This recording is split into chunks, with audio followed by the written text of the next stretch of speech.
That's Steve Hemelt from the University of North Carolina. One of my co-authors, Helen is my other co-author.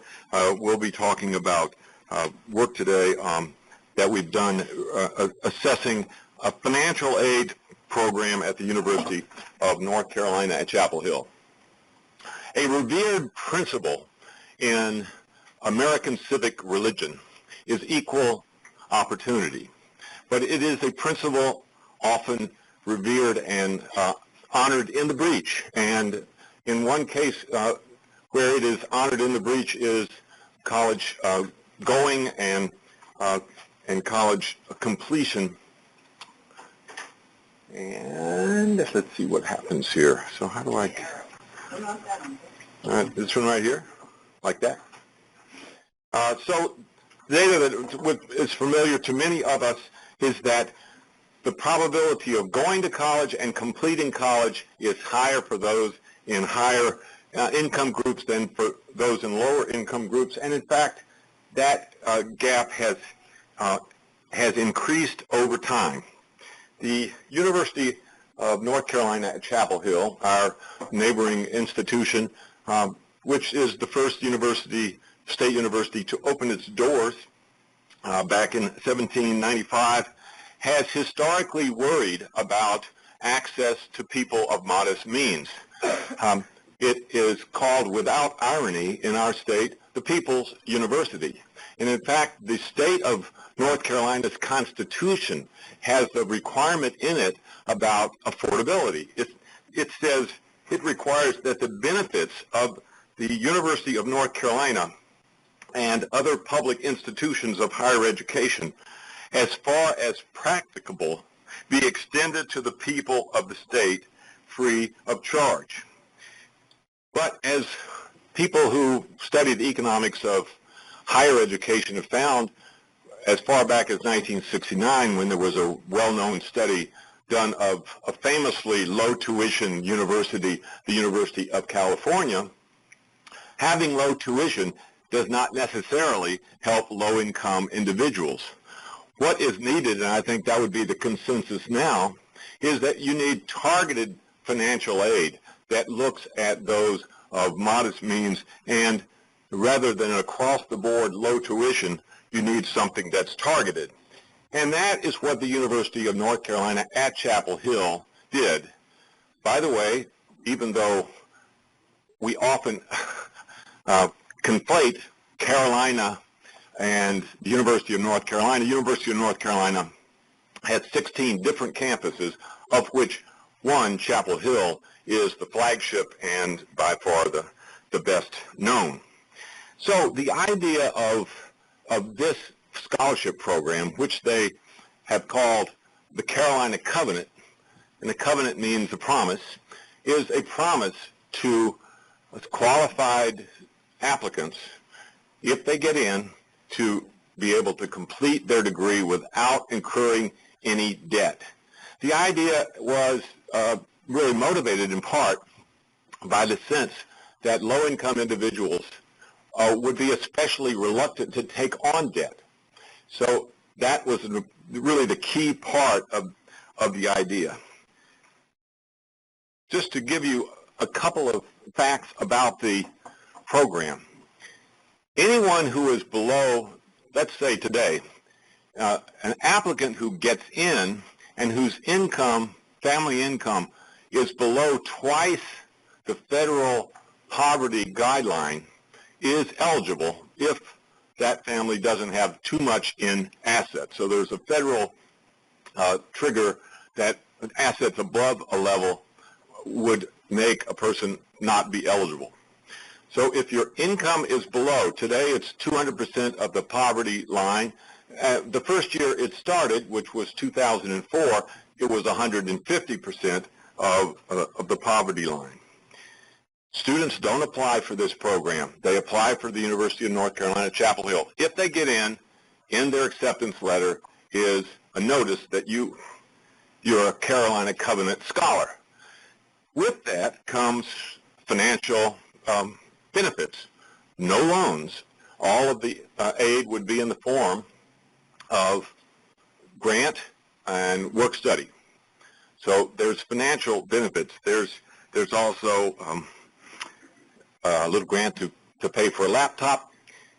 But really, a very significant part of this program is not only the financial benefit, but there are non-financial aspects that we think are important, and as you'll see, have gotten maybe a little bit more muscular over time. There's a summer orientation program. The students and their parents come. There's a faculty mentoring program. There is something called programming. Programming means a number of talks or sessions for these scholars that have different subjects that they think will be helpful in making them better students and better graduates of the University of North Carolina. Included, there might be a talk from somebody from the medical school to talk about medical careers. There might be talks about how to study. There is even a famous evening session carried out in the Carolina Inn, which is the dining hall on campus, to learn which fork to use, and an entire etiquette course is given in that evening, and so that's the sort of thing that is added to the financial aspects of this program. There's also the more conventional kind of academic counseling, which might well include which courses to take, how many courses to take, how to be smart. Now, over the time of the program, it's changed a bit. One of the challenges that the designers found was that students who had failed a course would then need to take the course in the summer school, which is something that is not that uncommon. But they felt that the students were not sufficiently motivated to do this. So what they changed midway through this program was to say, instead of giving you a grant for this, the scholarship for the summer, we're going to make it a conditional grant. You pass the course, it's a grant. You don't pass the course, it's a loan. The other thing they did was to institute some some student mentoring as a part of it. What kind of students are coming in? They have an SAT average that's good and probably almost what the average for the entering student is. Most are from North Carolina, but significantly, if you're an out-of-state applicant and you meet the income category, you'll get it as well. If you are transferring from another institution, you could be eligible. Though in our study, we're only looking at first-time freshmen. 60% of the scholars are women. That's exactly what it is for the Chapel Hill campus. Significantly, 61% are students of color. 55% would be the first in their family to go to college. So we want to ask, how might a program like this be expected to affect things? So we wrote down, you don't even need to look at this. What's the theory of change? Well, the theory of change is the money is going to ease the financial burdens, therefore maybe better grades, more time to work, better chance of graduating. The non-monetary aspects, the advising, might also. So what we are doing in this paper is to say, in fact, has the program increased graduation rates? Is it effective? The people that run the program do claim that it's effective. You look at the bottom left-hand side of this slide, they are claiming that the graduation rate goes from something like 57% to 74%. What we want to do is look at this as conventional applied econometricians would do.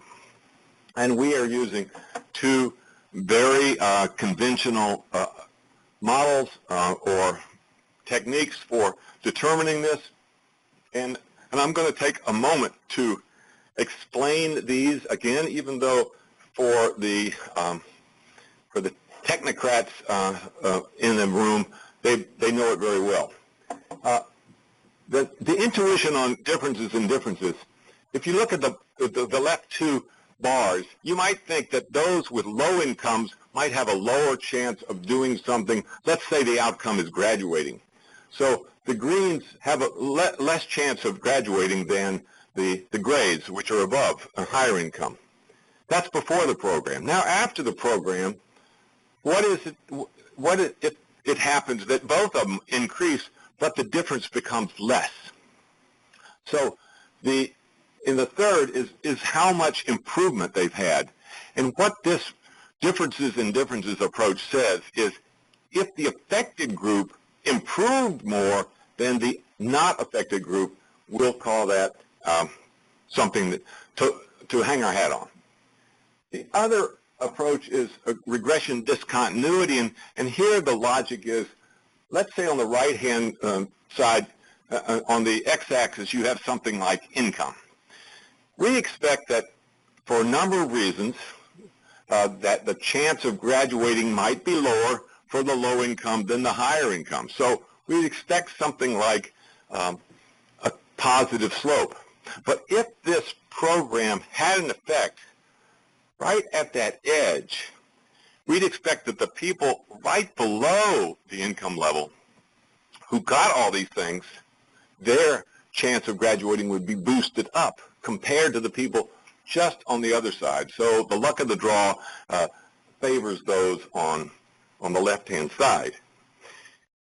So what we find, I'm going to skip that, is to look first at looking at the differences in differences approach.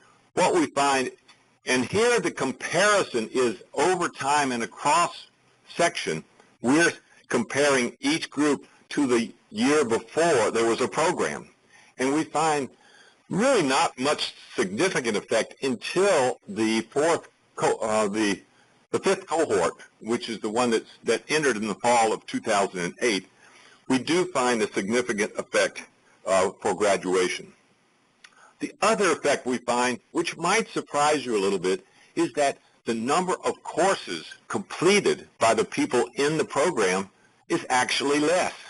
So in the first year, on average, the scholars in this program are completing fewer courses. The logic of this is they're getting advice, don't try too many courses, and they complete fewer, but at the end of the day, they're more likely to graduate. Now, what we have here is now the differences in differences approach gives us this kind of picture, and what we find is that there's not much there.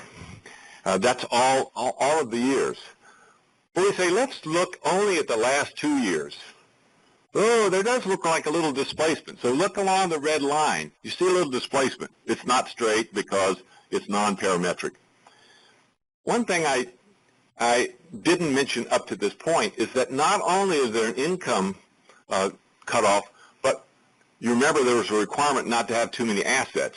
So we looked to see whether these students actually got a loan. If they got a loan, we said, you're not a scholar. You're not a scholar in this program. And so what we do at the end is see that there actually is an effect, and if we throw them out, you can see there's a bigger difference. And if we just go on and estimate it as a Stata would like it with straight lines, we actually get estimates of 15.6 percentage points for the last 2 years and 22 percentage points for those in the last year. Furthermore, we get a similar kind of effect, is that in that first year, they're taking fewer courses. So we don't really know who got the program because the nature of the data don't allow us. So all we can do is guess at it. We make a pretty good guess, but the statistical point to make is that since we don't know exactly who got it, we may be making an error in some cases. And the more errors we make, the more our estimates are going to be biased toward not finding anything. So that to some extent we should look at our findings and conclude that we are getting an underestimate of the actual effect. So as they stand, our findings do affirm the effectiveness of the program, or at least consistent with the program. But let me end with an effect that we don't measure and that is maybe not obvious to us. When we met with the creator of this program, Shirley Ort, at University of North Carolina, Chapel Hill, she said one of the major effects of the program was that the program had the effect of raising awareness across the campus about the special challenges of coming to college when you don't have a parent who went to college, or your income puts you together with associations of not knowing that many people with college, and that there were special challenges, and that what this did was to raise awareness on the campus. As a result of the program, she says, Chapel Hill has become more deliberate and more proactive in helping low-income students. It's a work in progress. We're hoping to get more data, but at this moment, it looks like it has had the effect that was intended, but probably not until the later years when they began doing things more aggressively to encourage the students to finish and pass those summer courses. Thank you.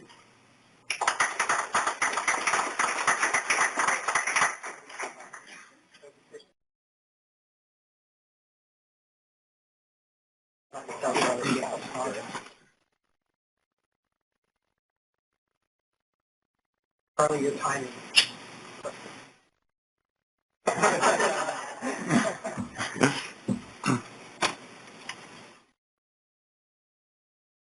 Okay, so my presentation and Harry's presentation are going to be kind of a changing of gears compared to a lot of the presentations we've seen so far.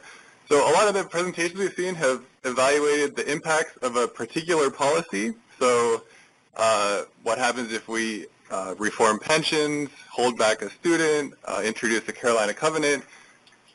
And these are nice because they lead to causal estimates where we can say, here is what we think was achieved by this policy change, and what falls out of that is it's relatively easy to make policy recommendations. Now, relatively easy. So what we're going to do, both in my presentation and Harry's, is describe choices made by students. And these choices are incredibly important because they matter a lot for long-run outcomes, but we're not evaluating policy, we're not making any causal statements, so as a result, the policy implications are not as clear. And this is why I'm especially looking forward to hearing the practitioner reaction and seeing what does he make out of all this. Okay, so what we're going to do in this paper is take a couple cohorts of students in Florida who transferred from a 2-year institution to a 4-year institution, and just describe for all of these students, these tens of thousands of students, where did they come from, which 2-year institutions did they start at, and where did they go. So we're going to be looking at pathways from particular 2-year to particular 4-year institutions. Okay, so why do we care about this? Well, there are very large flows of students from 2-year to 4-year institutions. So in Florida, where there are a lot of transfer students, of students who eventually get a BA, more than half of them attended community college at some point in their career. So this is a huge population and relatively ignored compared to students who do the traditional high school to 4-year college pathway. This is important because the 4-year institution that a person graduates from is very important for later outcomes. There's a large body of research that shows, perhaps especially for disadvantaged students, where you graduate from matters in terms of whether you graduate and how much you earn in the labor market. But despite how important this is and how many community college students there are, relatively little attention has been paid to how community college students are sorting from 2-year to 4-year institutions. And this is in contrast to recent high school graduates where there's been a lot of attention if you think about the Hawkesby, Avery undermatching, which students graduating from high school are going to which universities, and people, the public discourse seems to not really, mostly ignore community college students, even though there's a lot of them. So what we're going to do in this paper is very basic, very descriptive. We're just going to say what determines whether a student ever moves from a 2-year to 4-year institutions. And in this talk especially, I'm going to focus on how students are sorting into 4-year institutions. Okay, so we're going to be using a public administrative data set from Florida. You might notice that a lot of these talks use data from Florida, and we're all very grateful for the data being provided and being able to use these, because without this data, this research wouldn't be able to happen. And we're going to use this data to describe transfer patterns across institution types. Okay, so to kind of break down the main finding into 2 findings, we see very, very strong pathways from 2-year to 4-year institutions. So community college students are very sensitive to distance. This might not be surprising. We might think that community college students are sensitive to distance in ways that students who didn't initially choose to go to community college might not be. But kind of the magnitude of this association was really striking to us. And you can think about it in one of 2 ways. You can think about it from the perspective of a 4-year institution. I'm a 4-year institution, and I'm thinking about which students or which 2-year institutions are sending their students to me. And one example of this is Florida International University, which is the Miami area. And of transfer students to this university, 90% are coming from one of 2 nearby community colleges. So that's a really big number. The flip side is from the perspective of a 2-year institution. I'm a community college. Where are my students going? And one example is Miami-Dade College sends 80% of its students to Florida International University, which is nearby, and only 4% to the state flagship, University of Florida. And at the end, I'll talk about which community colleges appear to be especially adept or likely to send its students to state flagships, and I'll show that there's kind of substantial heterogeneity. Some community colleges send a lot of their students to the state flagships, and some don't. And a great deal of this is explained by distance. Okay, so I keep adding papers to this slide, and now it's kind of unwieldy in how large it is. So I touched on a lot of this. So there's a lot of literature on how first-time college students make choices. We know a decent amount about the returns to college quality, and then I'll mention a previous CALDER paper that was here by Clotfelter, Ladd, and co-authors, and they looked at in North Carolina whether there is a great deal of variation in community colleges in their ability to prepare students to earn a degree or earn the credits required for transfer, and they don't find a huge deal of differentiation between colleges. And what we find is slightly different in while students might not be any more or less likely to transfer for a given institution, there are large differences in whether students are transferring to the state flagship based on the 2-year institution they attended. Okay, so briefly, the policy environment in Florida is pretty favorable for transfer students. So if you earn an associate's degree in Florida, you're guaranteed to gain admittance to one of the 4-year institutions, and you're going to start with at least 60 credits once you enroll there. I'm going to skip this and mostly just focus on graphical representations of what's going on. Let me briefly talk about the sample because it's going to be used in both this paper and in the paper that Harry will present later. So we have cohorts of students who were in public institutions in Florida in 8th grade. We're going to follow them to community college and then keep a sample of students who at one point attempted an associate's degree. And as you can see, there's a lot of students. We have 78,000 unique students just from these 2 cohorts. And one important thing to keep in mind is that while the community college population is, there are a lot of non-traditional students, so older students who are going back to school after working, those students are not in this sample. So this sample is students who are in public institution in Florida relatively recently, and then went to community college relatively recently. So we're missing the kind of adult learning segment of the population here. Okay, so here is one of 2 tables that I'm going to show. So this one, kind of the main thing that falls out of this is if we're looking at which students eventually transfer, it's the students who, perhaps not surprisingly, did better in high school, are less likely to be FRL eligible students. And if we look at the number of students who transferred, we're left with about 22,000 observations of students who transferred from a 2-year to a 4-year institution, and it's these students who are going to be the focus of the rest of this talk. Okay, so a brief geography lesson on Florida, which actually turns out to be important. So we're going to focus mostly on the Miami region, which is that green circle at the south of the state. And this region is important or interesting for two reasons. One is it's huge. The Miami-Dade County Public Schools is the fourth largest school district in the country. And the second reason we care is there are a lot of minority students there. So the school district there is a majority minority school district, meaning that more than half of the population are minority students. And for these students, this huge kind of population mass in the south of the state, for students who attend a community college in that area and want to transfer to a four-year institution, the only two four-year institutions in the area are Florida International University and Florida Atlantic University. And I'll talk about those in a second. If you're looking for one of the state flagships, University of Florida is way up there, underlined in red, almost at the top of the state.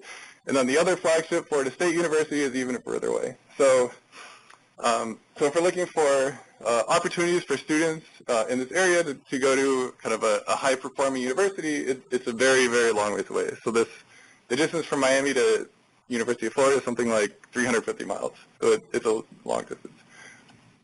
Okay, so why is this important? Why are we looking at different four-year institutions? Well, if we compare the institutions in the south of the state, Florida International and Florida Atlantic, if we look at measures like the performance of the students who are coming into the university, the share of students who graduate within 6 years, the instructional expenditures that students receive, there's huge differences between these and other universities in the state, especially the state flagship. So if we compare the 6-year graduation rate at the University of Florida is 79%, and at Florida Atlantic University it's 37%. So that's just a huge difference. And of course, some of this is driven by the quality of incoming students that are received. So the average student enrolling at University of Florida, of course, has better preparation. But on the other hand, we know from research that the university quality does matter for students. Okay, so this is kind of a map of every student who transfers is on this map somewhere. And what we have is every sending college on the horizontal axis, so every community college on the horizontal axis, and then the height of each bar from each two-year college is the number of students sent to a particular four-year college represented by a bar. So as an example, Miami-Dade College, and these are ordered by the size of the population that a college sends. Miami-Dade College, you see the height of the green bar is basically the whole thing, and that is Florida International University, which is the nearby four-year university. The three underlined two-year institutions are the three that I showed that are in the south of the state in the Miami region, and all three of those send almost all their students to either Florida International University, which is the green one, or Florida Atlantic, which is the purple one, that were the two that were shown here. Okay, so I have a regression proving that distance matters if you care about the numbers, but I'm going to skip that.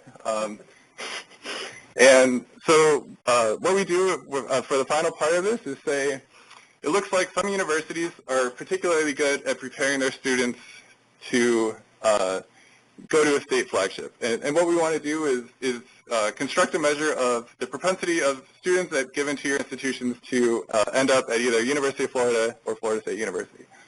Okay, so what we start with doing is just take a very basic regression, and for each student we regress whether they transfer to UF or FSU on just a set of indicators for each of the 28 community colleges in the state. And that's all there is. We're not controlling or adjusting for anything. So if we look at this, then there's actually a great deal of heterogeneity between institutions. So students at some two-year institutions are much, much more likely to end up at UF or FSU. Now you might be thinking, well, this isn't really a fair comparison because the incoming students of certain two-year institutions are not the same as other institutions. So what happens if we control for characteristics that are predetermined when someone enrolls in a two-year college? So these are things like race, gender, FRL eligibility, test scores, and GPA in high school.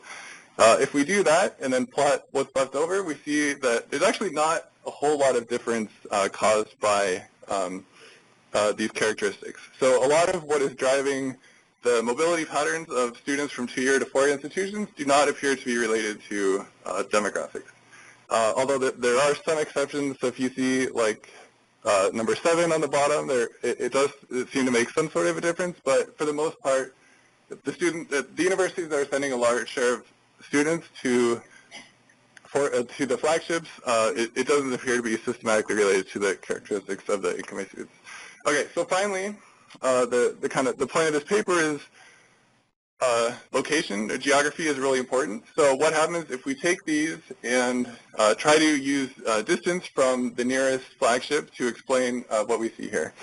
And if we do that, we see that this really does matter a lot. So about 60% of these fixed effects can be explained by distance, which is a substantial share, and we see that a lot of the institutions that send a lot of students to UF or FSU are the ones that happen to be really close to them, and this is perhaps not surprising, but we see a lot of these really large fixed effects go away. Now, if we return to those 3 community colleges in the Miami region, I opened up by saying only 4% of students who transferred from Miami-Dade, or 4% of students who transferred from Miami-Dade ended up at University of Florida. Now, can we account for that by the characteristics of students who come there and the distance from Miami to Gainesville? And the answer is yes. So Miami-Dade is, I think it's number 7, and we see that if you account for student demographics, then what was a negative fixed effect becomes closer to 0, and then if you add on how far away it is from the rest of from the flagships, then it's actually doing pretty well. And what's important to remember here is it's important to judge, well, I use the term judge loosely, but if we're thinking about the performance of an institution, it's important to think about things that are outside of its control, like the students that are coming in or the location, and there's really nothing that the institution can do about that. Okay, so to kind of wrap this up, achievement and the quality of the nearest 4-year institution are related to the transfer decision. I didn't show that, but that's part of the paper. Distance is a very substantial driver of whether and where students transfer. If we compare this to results for other papers that look at people who just graduated high school, we see that this population is even more sensitive to distance. And again, this might not be surprising.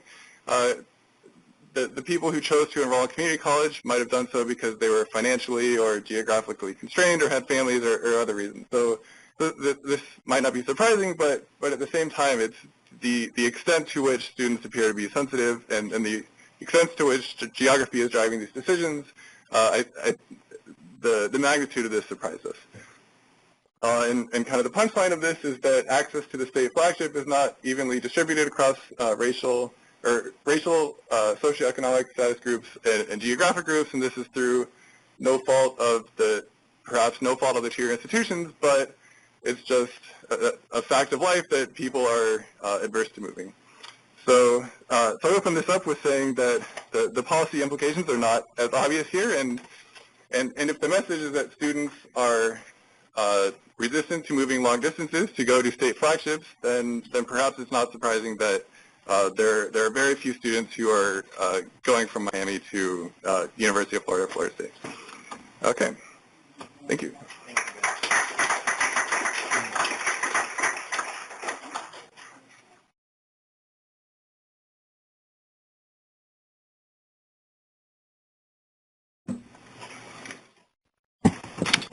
Well, thank you to both of the presenters and their co-authors. I want to mention again that I am a practitioner. And as I read through the papers in preparation for today, what I was trying to do was to find connections between the types of activities that we're carrying out at community colleges in North Carolina, at Miami-Dade College, which is another one of our partner colleges in completion by design, and there are 3 colleges in Ohio. And now we began carrying out completion by design across the remainder of the 53 other community colleges in North Carolina. We have 58 community colleges in North Carolina. And so I wanted to find what are the things that were learned in these 2 papers and these 2 presentations that would connect to the things that we're doing. So those presentations highlighted 2 of the fundamental challenges that community colleges are grappling with now. The first is, what are the effective strategies to support at-risk students? Clearly, there's additional things that have to happen with at-risk students to keep them persisting and moving toward completion. And second, what can we do to help students successfully transfer with a minimal loss of credit to their preferred institution? So these presentations resonated and suggest that the work that many community colleges are doing is on track. The Carolina Covenant, with its financial benefits and a suite of student supports, does at an elite four-year institution what we're attempting to do for community college students in North Carolina. The initiative I work on, Completion by Design, is a multi-year, multi-state project. There are 9 community colleges across the 3 states, and they've developed and are implementing at scale structured pathways to support and guide students through each phase of their college experience, from the earliest connection they have to the college all the way through to completion and transition into the labor market or into a baccalaureate program. The colleges used historical student data to identify loss points, those points where we tend to lose students. Things like long cycles of developmental education courses, failure of a gateway course, child care or transportation challenges. The goal is to anticipate and mitigate those lost points. Likewise, promoting the momentum points when students accomplish significant milestones also helps students persist. So to accomplish this, we have a framework that focuses on 5 principal activities. The first is effective onboarding of students, getting students started out right by doing mandatory kinds of things similar to what they do with the Carolina Covenant. Things like mandatory orientation, having special courses, cohort courses, student success courses that students have to do, helping them get ready for a placement test in community colleges, having them meet mandatory meetings with an advisor, and to take student success courses.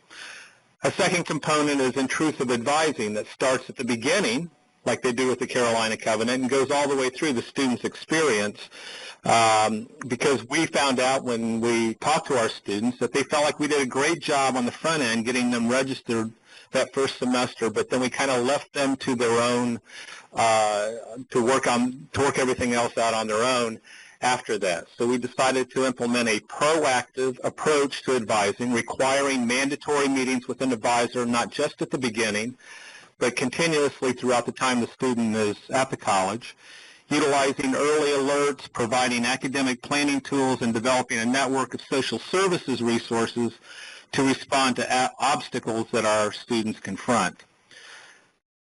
The third principal activity is acceleration into their programs of study.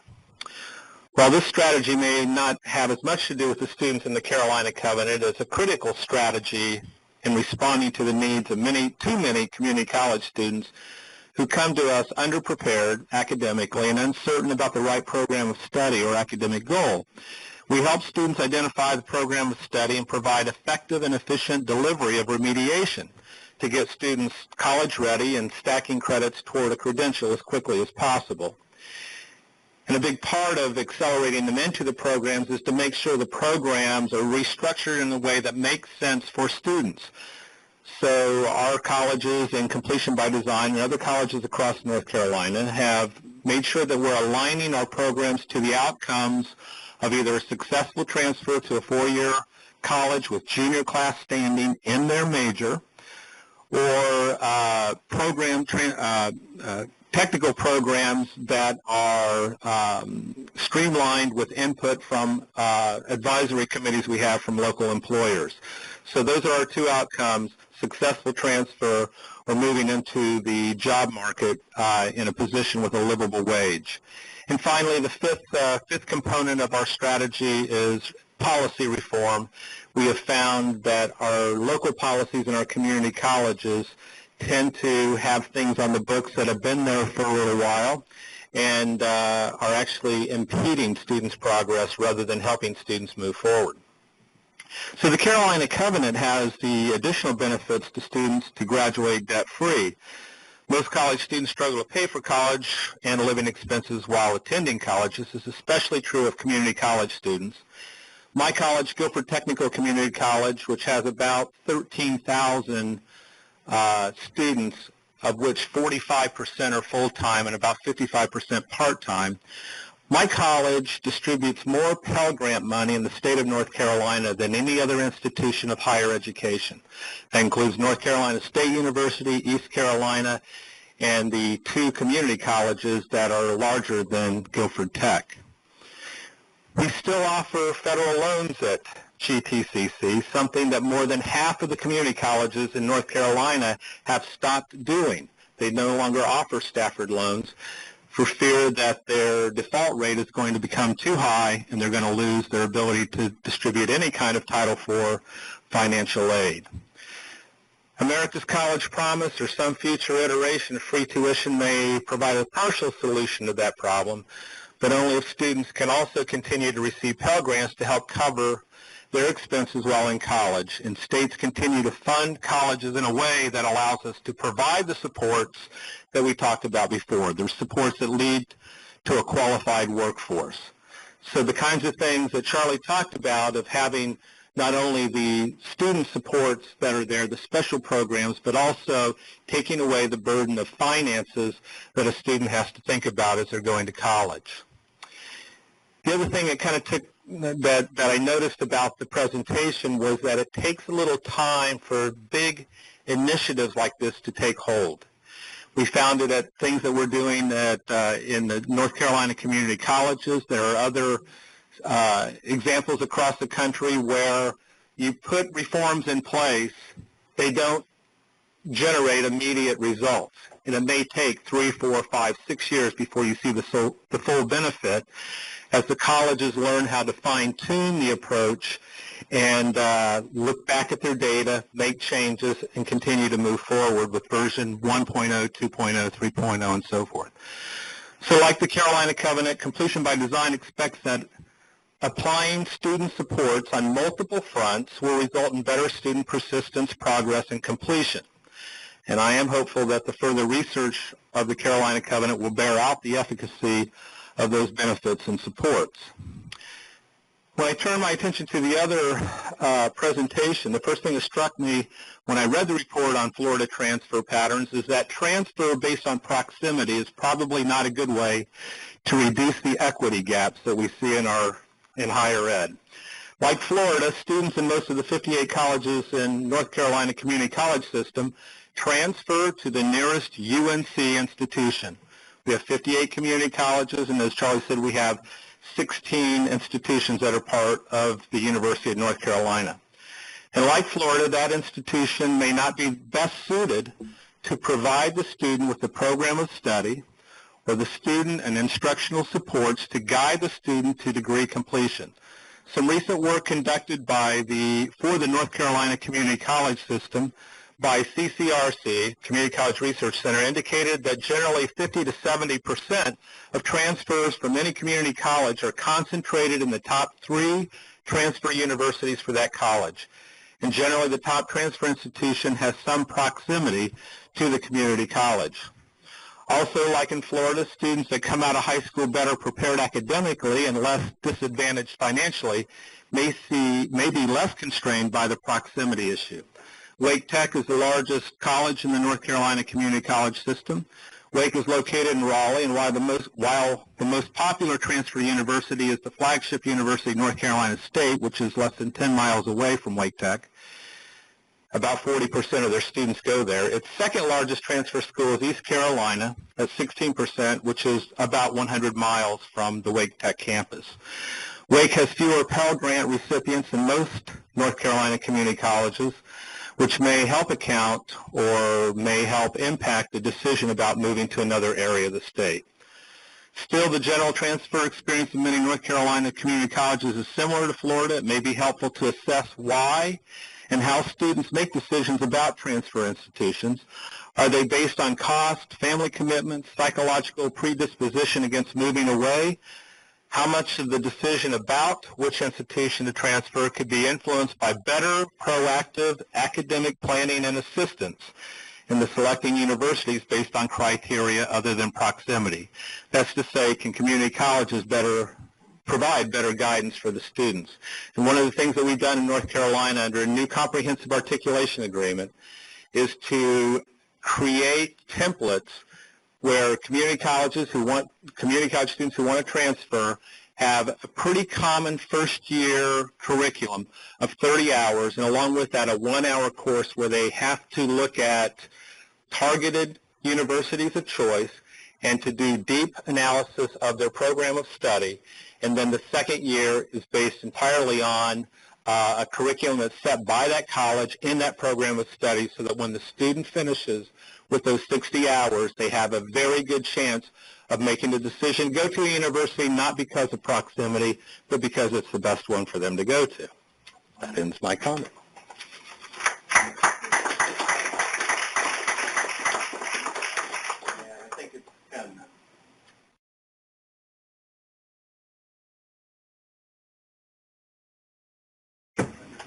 Sure.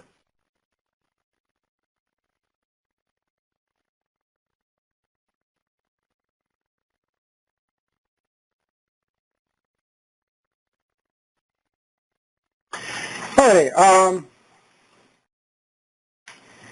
so the motivation for this work is the notion that there's an inadequate supply of Americans in STEM fields, this belief that the U.S. is falling behind because we don't have enough technically trained college graduates, and the concern that amongst those who do get degrees in so-called STEM fields, minorities and women are underrepresented.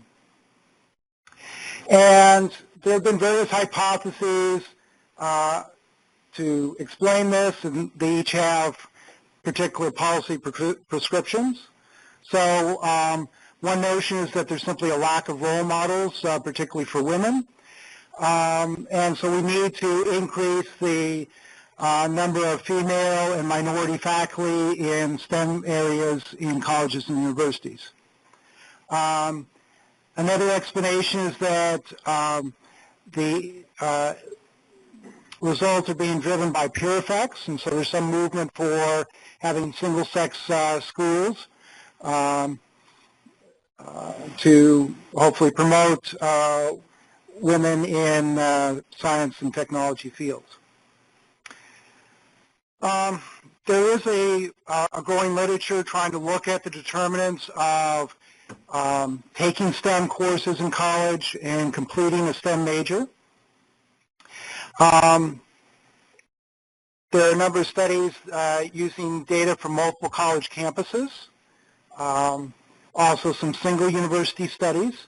All these share the common thread, though, that they rely solely on data from college students. So we see nothing about what happened prior to college for these students. And there the focus is in, well, what's the composition of faculty at universities, and does that impact the choices of students?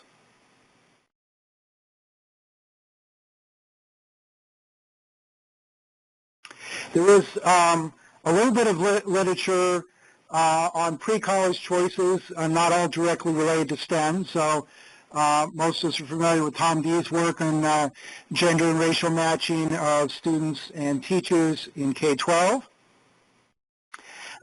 There's also some other international work, a study looking at same-sex high schools in Korea having positive effects on exam scores but no impact on major choice.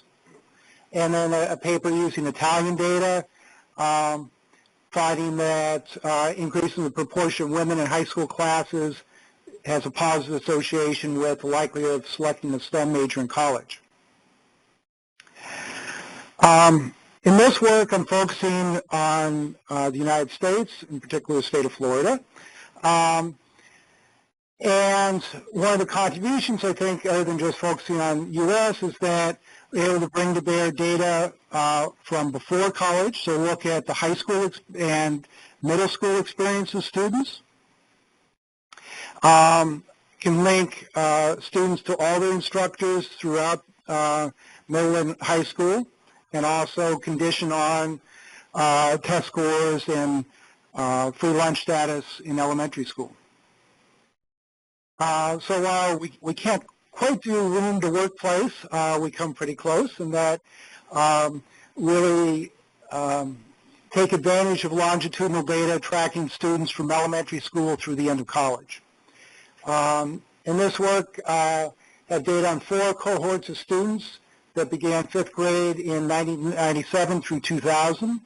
The reason for that is that 1997 was the first year of statewide testing in Florida. So we're able to look at students for which we have a 5th grade test score, and then track them through high school and beyond. So we're focusing here on students that we observe a 5th grade test score for, and they show up at least in 9th grade in high school in Florida. For 2 of those cohorts, we have data from the National Student Clearinghouse, so we can track college enrollment outside of Florida.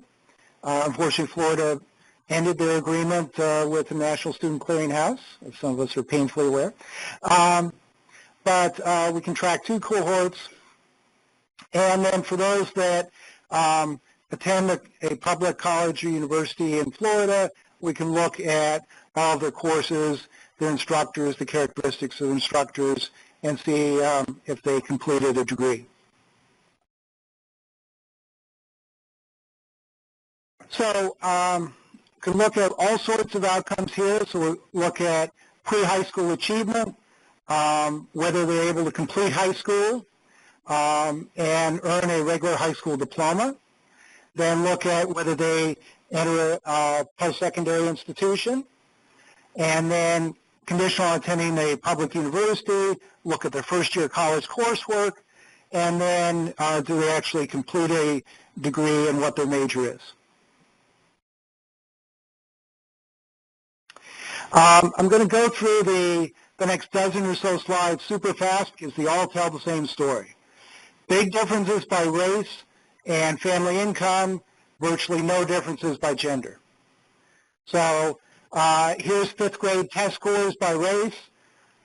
You can see big gaps in terms of their standardized test score. Gender, essentially no difference. And on it goes through high school. So here's the same graph broken down by lunch status. Same thing, big differences by a proxy for family income lunch status. On their middle math test scores through 8th grade. High school dropout, same story, that if you break it down by race, you see relatively large differences on the likelihood of dropping out, and the big blue bars there are observing them enrolled in all grades 9 through 12. By gender, not much difference. Slightly favors females. By lunch status, once again, fairly large differences. The lower family income, less likely to complete high school. You look at diploma receipt, same story, differences by race, not much difference by gender, if anything, favors females. So part of the story is simply that if you want to understand the likelihood that students complete a STEM major, a lot of the story for race and income happens before college. For women, it's something that's happening after high school, or at least we don't observe any differences in these outcomes through high school. Once again, clear trend in diploma receipt by proxy for family income. Here we're looking at college attendance in the year immediately following receipt of a high school diploma, differences by race, same old story, not much difference by gender, if anything a slight advantage for females, differences by proxy for family income.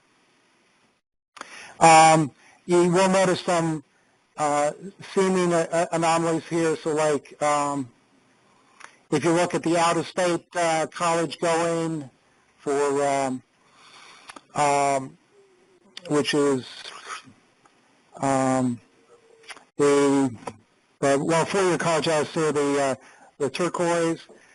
You see a high rate for African Americans and Hispanics. I think that's an anomaly in the National Clearinghouse data, that if you go to the University of Phoenix, you're listed as going to school in Arizona. So be careful about using that inference in those data. All right, so now I want to focus on first-year course taking in college. So there's the likelihood of taking one or more courses in a STEM field during your first year in college, conditional obviously upon being enrolled in college. And for African American students, they're more likely than whites to take a STEM course, so this can be a little misleading because STEM includes math. So it could be Calc 2 or it could be some remedial math course. Likewise, for females, less likely to take a STEM course in the first year of college.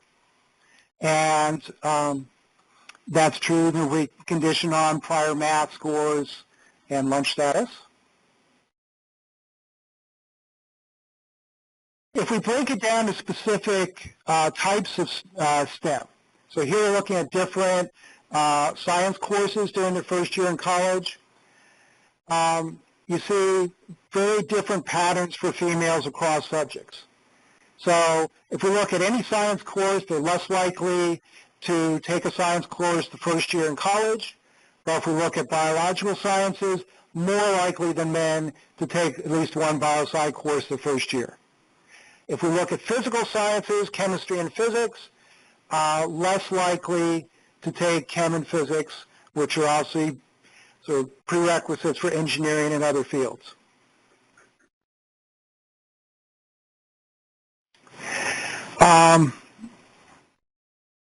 Here, looking at the relationship between first-year coursework and interactions between students and teachers, either gender or race. So if we look at the proportion of middle and high school science teachers taught by a female teacher interacting with a female student, we find positive effects. So there seems to be a positive relationship between how many female science instructors a woman had in middle and high school and the likelihood that they take a STEM class their first year in college.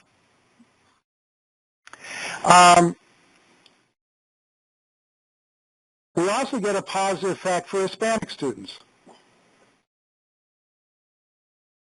but not for African American students. Anything a negative effect, that the greater the proportion of African American instructors, the less likely a black student is to take a STEM class the first year in college.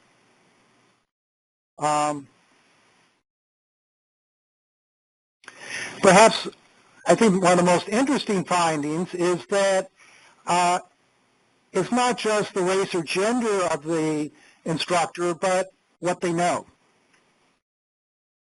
We find that the greater that if you have at least one high school biology course taught by someone who actually had a degree in biology, you're more likely to take a STEM course your first year in college. Likewise, if you had a high school teacher, chemistry teacher that had a bachelor's degree in chemistry, as opposed to, say, a degree in science education, you're more likely to take a STEM course your first year in college.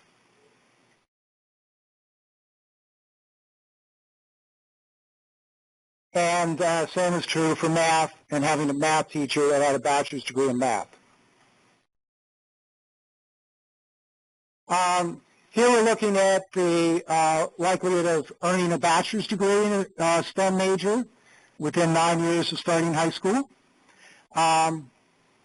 Interesting thing here is that if you condition on lunch status back in elementary school and middle and high school math scores, African American students who get to college, conditional on college entry, are no less likely to complete a STEM major than white students.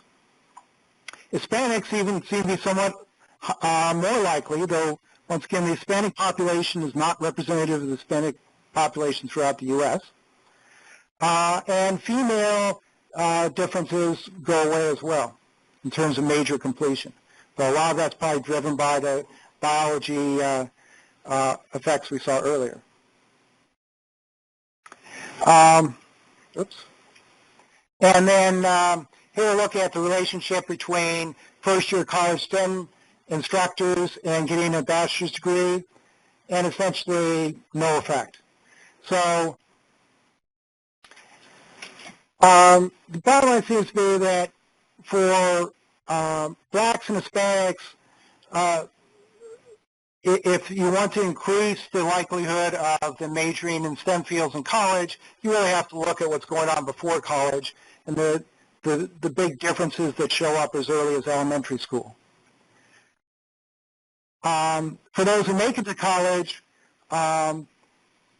conditional upon family income, blacks and Hispanics seem to be less likely than Anglos to complete STEM majors.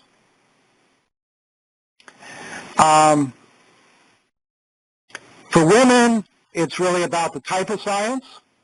No disadvantage in biology, but we do see differences in the physical sciences. And part of that is ameliorated by having female science instructors in middle and high school.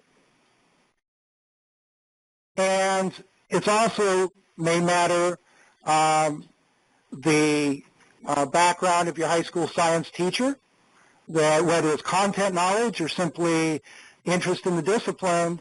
There's a positive relationship between having a teacher who had a bachelor's degree in a science area and the likelihood you pursue a STEM field in college. And lastly, it doesn't seem like the makeup of college faculty is a driving force in the determinants of STEM majors. So some more work to do here. I haven't dealt with indigeneity issues, and I also want to look at peer effects down the road. Thank you.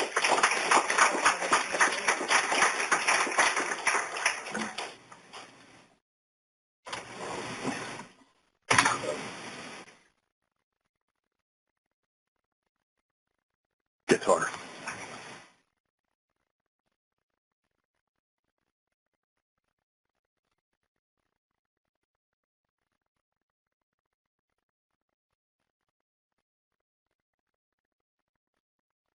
Thank you.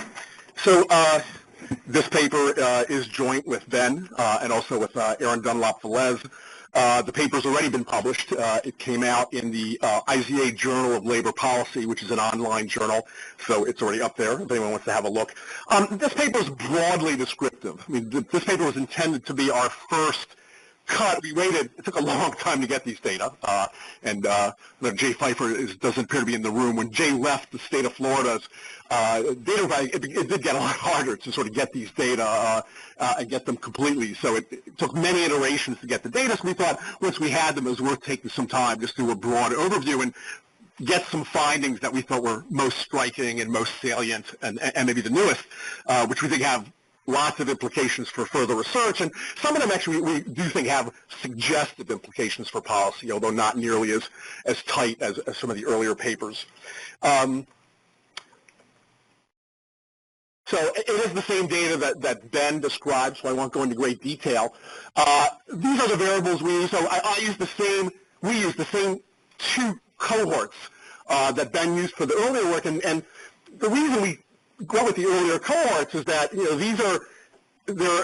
these are kids whose on-time graduation from high school would be 2000, 2002. Well, if they're starting, a lot of them are starting four-year institutions in 2000, 2002. Remembering that a lot of these students take 6 years or longer to finish, they're finishing by 2007, 2008, and then we have at least some nice window of labor market effects afterwards. Of course, that's also the period in which the labor market weakens a lot. For young people, but in all of our earnings regressions, we do have year dummies, which we think at least partly take care of that. A lot of the variables you've seen before, we use high school level achievement, either in terms of GPA or FCAT scores, and most of this work relies on the FCAT scores. We use that to control for selection, and of course, we think that controls well for selection based on cognitive factors, maybe a little less for selection based on non-cognitive factors. But that appears in all of our regressions and in all of our multivariate analyses. So we think that helps the interpretation. The analysis plan is very simple. We have a lot of numbers. And by the way, I'm going to bounce back and forth between my PowerPoint. In some of these tables, there are way too many numbers to actually put in the PowerPoint. So there's a set of tables in your packets, on the right-hand side of your packets. I think it's right behind the handout of slides, so it's probably useful if you grab those, and I'll kind of bounce back and forth between them. We're going to look at a lot of summary statistics, and what we put in here is the overall table. Each table's like part A for the whole sample. For each table that we present here, we did several tables where we have cuts by both race and gender, cuts by low income versus non-low income, and free and reduced price lunch is our proxy for low income, and in some cases cuts by achievement, whether you're in the upper half or the upper quartile of the achievement distribution versus the lower half. We'll look at three main outcomes: educational attainment, enrollment, and completion, field of study, both enrollment and completion as well as earnings, and then we close with several pages of multiple regressions on the log of quarterly earnings. Again, always controlling for high school achievement to improve the interpretation. So Table 1 shows you our overall education outcomes and labor market outcomes. You see the distribution across different educational categories. And here I'm talking off of Table 1 here. Overall educational attainment, as well as attainment broken into its enrollment and completion components, as well as the mean of quarterly earnings. A couple of things you might note about this table. This table shows only about 19% of these young people in Florida completing a BA. That is low compared to the national average, but the problem there is that we lose a lot of people who go out of state, who actually have fairly high completion rates. And as Ben said, we didn't have access. By the time we got the Florida data, we didn't have any access to the National Clearinghouse data. The good news about that is that we think the people who are going out of state are really mostly coming from the very high end of the achievement distribution. So it makes it easier, somewhat easier to interpret, because we know if we find a certain gap in terms of achievement, that likely understates the true gap in achievement and the true gap in outcomes that drives. And if you were to add, we have some rough calculations, some numbers that if you were to add in the people going out of state, the BA attainment number would be about 30%, which is about right, comparable to the national average. A couple other things about these enrollment numbers, and again, I'm looking at Table 1. If you started a community college, you enrolled, and then you transfer to a four-year, you do show up twice. You show up in the AA enrollment as well as the BA enrollment. So there are some tables where actually those numbers sum to over 100%. Similarly for completions, if you complete an AA, then transfer and complete a BA, you show up separately in both of these as well. On the other hand, if you transfer from a community college to a four-year without completing a BA, we take you out of the sample, because it's just not as obvious to us that that should be counted, especially in terms of what Ben showed us, where most of these people end up from community college. It wasn't as obvious that we should count that as a positive outcome. So we take them out of the sample. And I think what jumps out at you from this table is, the overall completion rate, again, for these non-transfer students in the AA programs is 30%, which is pretty low. Now, sometimes one even sees lower numbers out there. We didn't include adults who go back to community colleges who have very, very low completion rates. So the fact that our numbers are better than you often see in this literature indicates that it's a young sample. Nevertheless, when you take out the sort of transfers, only less than a third are completing these programs, to us is a little troubling. And the completion rate in the vocational certificate programs, and these are the vocational certificate programs for credit, those are a little higher. Those are just over 40%. If you look at all the different cuts by race and gender and by low income versus non-low income for these in the subsequent tables, you see kind of what's the usual story. Women outperform men on almost every educational outcome, on enrollment, on completion, etc., within race. Whites outperform Hispanics. Hispanics considerably outperform blacks, which surprised us at the magnitude. We thought maybe that's partly a Cuban effect. But when we looked at the sort of specific country of origin, it was true for the non-Cubans as well as the Cubans.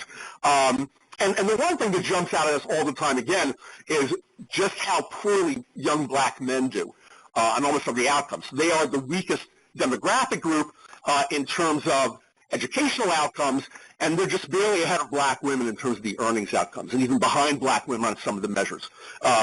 So that's disturbing as well. And likely, the sample probably misses a lot of the African-American men, for instance, with criminal records who don't end up in UI-paying jobs. So that's troubling as well. If you turn to Table 2, these are some what we call intermediate outcomes. The high school achievement measures, the post-secondary performance measures like GPA, credits achieved, etc., labor market. So this is like a rolling for every quarter or every semester that the students in the data, it gets updated every quarter with credits and quarters of work experience and job tenure, etc. So we have the same thing. We have the overall numbers as well as broken down. Same story. Women outperform men on the academic stuff, but underperform on earnings. And whites outperform blacks outperform Hispanics. For low-income folks, so if you define disadvantage both by race and by low income, the low-income numbers look an awful lot like the African-American numbers in the data. So similar levels of underperformance and perhaps disadvantage. So that's all just background. We think, if you turn to Table 3 in the outcomes, this is where we think it starts to get interesting. Because what we did is we present a lot of the same numbers, but we break it by quartiles of high school achievement, from high school achievement distribution, where the fourth quartile is the top one and the first quartile is the bottom one. And if you look at Table 3, these achievement matters a lot for a lot of the enrollment and completion outcomes you see here. So we think the pattern is pretty interesting. If you look at the enrollment numbers, which is sort of the fourth, fifth, and sixth lines on this table, you can see that achievement quartile affects a lot where you enroll. So, for instance, it's the lowest achievers that are most likely to enroll in vocational certificate programs. That declines monotonically with achievement. The AA programs, the highest level of enrollment's in the kind of the middle quartiles, although it's almost always in the 50 to 60% range. And then kind of BA enrollments are hugely sensitive to that high school achievement, from a low of 9% in the bottom quartile to a high of 58% in the top. So that's a massive, there's a lot of selection and self-selection going on based on achievement at these numbers. Nevertheless, achievement still matters a lot for program completion. At every level of enrollment, achievement matters a lot for who completes these programs. And some of the differentials, the AA differentials are just huge, from 15% completion in the bottom quartile to 46% completion. On the other hand, we also look at within achievement differences in the subsequent parts of the table by race, gender, and by FRL, and those differences are very large as well. So what I presented here, I pulled for the very top quartile. So these are pretty high achieving kids.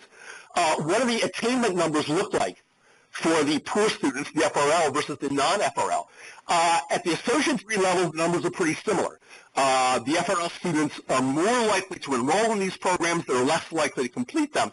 But those are very large gaps. And again, these are all high-performing kids. Very large gaps in BA attainment based on family income. And that's driven both by gaps in enrollment as well as gaps in completion, even though they're all coming among high achievers. So it's saying that even though achievement is very important in explaining lots of overall patterns, there are some very striking differences within achievement categories based on family background. And interestingly, the Black and Hispanic differences within achievement classes are not as big. Achievement accounts for more of the overall differences by race in terms of these educational outcomes, but it accounts for, and the size of these differences are not that much different than the overall groups. So it seems like in here, for FRL families, the within achievement differences are the ones that are the largest, and we don't have a great explanation for why. One thing we do know, as Ben said earlier, the institutional effects matter, and controlling for student ability, students at community colleges do have lower outcomes, worse outcomes, than students at four-year schools. So the fact that the FRL students, even at a certain ability level, are much more likely to go to community college, that right away likely contributes to a lower completion rate than the non-FRL students. But these are large and important and worth worrying about. So then we look at fields of study. And if you turn to Table 4, a lot of numbers here. So we do these numbers separately for vocational programs, AA programs, and BA programs. And we have a completion column and an attempt or an enrollment column here. All the columns sum to 1. So this gives you the percent of overall enrollees in each program, in each field, and percent of completers. So if the ratio of completers to attempters is greater than 1, that means the completion rate is kind of above average for this sample. If the ratio of completers to attempters is less than 1, it means they're kind of below average. There's a lot of interesting patterns here, especially when you do the breakdown by lower achievers versus the high achievers. For instance, there's a lot of selection into the STEM fields. Huge effects based on achievement. The lower achieving kids just aren't going into STEM as much as the high achievers. But what's really striking to us, we thought some of the most striking numbers in the paper, look at this table, look at the fourth line from the bottom, the AA programs. What this is saying is that 55% of people who enroll in an AA program enroll in a humanities program, 48% of the completers, but these programs are not English, Lit, and philosophy. If you then go and look at the more detailed numbers, they're almost all general studies and liberal studies. And our guess was that these don't have great labor market value, which we confirm in a few minutes. I'm also, I know economists are not supposed to talk about what's optimal because you never know about people's preferences and tastes. I'm going to go way out on a limb and say I don't think that most of these students are really lovers of the humanities and lovers of liberal. It's more of a residual category. And of course, when you talk to people from a lot of these institutions, they confirm that it's kind of a residual category, but hugely important to know why that is. And these numbers don't differ that much between FRL and non-FRL, between lower achievers and higher achievers. For instance, higher achievers in the community college end up 50% of them enroll in general studies. Lower achievers, 60%. Okay, I mean, that's not a trivial difference. On the other hand, they're very high for everybody. They're in that 50 to 60% range for everybody, which we find quite troubling as well and worthy of further study. So we only have a few minutes left. The earnings regressions have, a lot of these variables. Table 5 is the first cut of the regressions. I'll just try to quickly point out what I think the highlights are here. So column 1 is kind of the standard regression, with the usual suspects in it, and again, controlling for a high school FCAT score. There are strong returns to all these things. What struck us is that the return to an AA, and again, this is in log quarterly earnings, so they're close to percent differences. The return to an AA is not much higher than the return to a vocational certificate. Right? Only 31% versus, and this is all relative to high school graduates. Not much of a difference, even though the AA program takes considerably longer usually. If you jump to column 5, in column 5 we separate out people with a more technical associate degree, an applied science or an associate in applied science degree, as opposed to everybody else with a generic AA, and the returns disappear for the generic folks, right? There's still a strong return to getting an associate's degree that's technical and an applied science. There's virtually no labor market return to all the other stuff. Again, consistent with the fact that most of those students are in kind of generic liberal studies, which likely has no labor market value, which of course begs the question of why are they there if the completion rates are relatively low and the earnings are relatively low. So that's one thing that's really striking. Columns 2 and 3 add in controls for credit attainment among the non-completers to try to sort out a sheepskin effect, and we add them in two different ways, either categorically or linear. It turns out there is a significant return to credit attainment.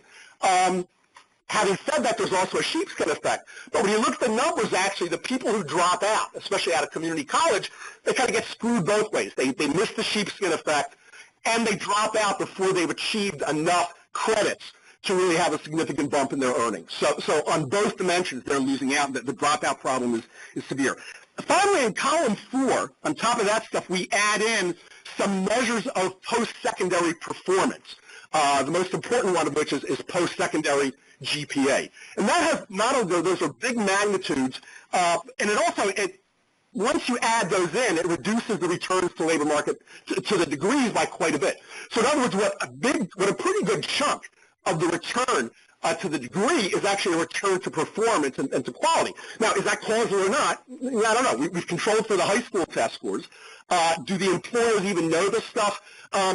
Increasingly, people are putting their college GPAs on their CVs, and so a lot of employers will know these numbers, and maybe they're correlated with other aspects of performance. But it does seem to show that performance matters. And Table 6, we do a very quick look at the returns to field of study for these different programs. I'm going to point out one thing. You notice that virtually every field has an asterisk indicating that it's positive. That's because the omitted category is that humanities category.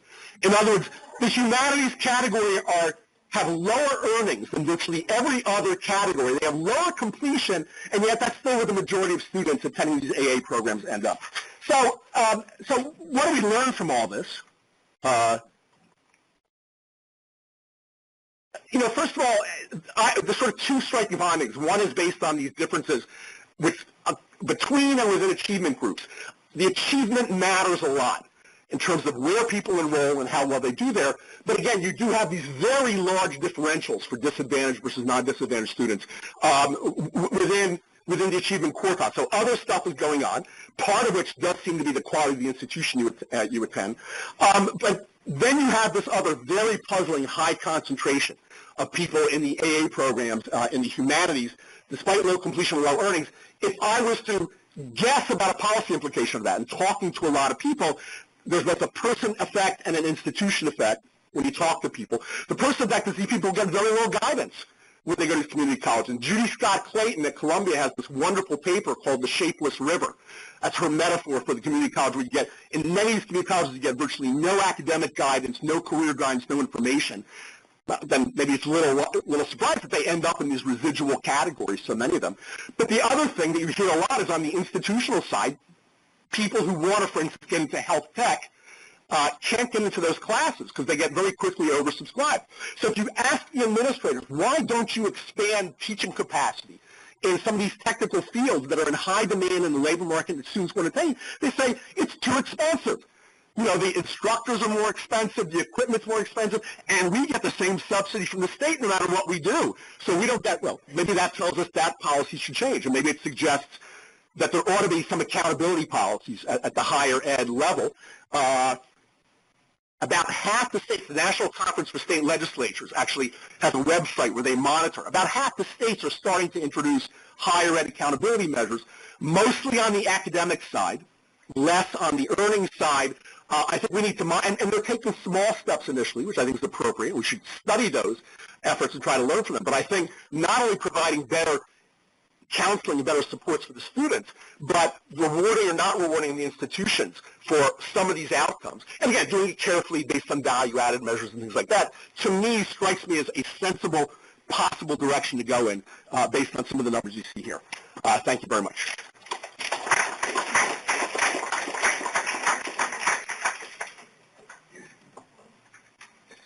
Good afternoon, everybody. I'm James Benson from the National Center for Education Research at the Institute of Education Sciences, and I am going to try to get us to the point where we can have about 15 minutes of discussion after my remarks. So I've reviewed two papers, the two that we just heard, both focusing on post-secondary outcomes for disadvantaged students in Florida. The first paper, Understanding the STEM Pipeline by Tim Sass, focuses on post-secondary enrollment and completion in STEM courses and the majors. And the second paper, as we just heard, Is It Worth It?,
Earlier today, the high school counselor, my daughter's high school in High Point, wanted me to come and talk to juniors and senior students in a couple of weeks about technical opportunities, because there still is a little bit of a mindset that students need to go to a four-year college to make a living. And the reality is there are many certificate programs and AA programs in not only in STEM fields, but in other fields that are going to earn them a livable wage, certainly. So we're trying to make inroads there, but it's tough. Thank you. Yeah. Got a comment and suggestion for Ben.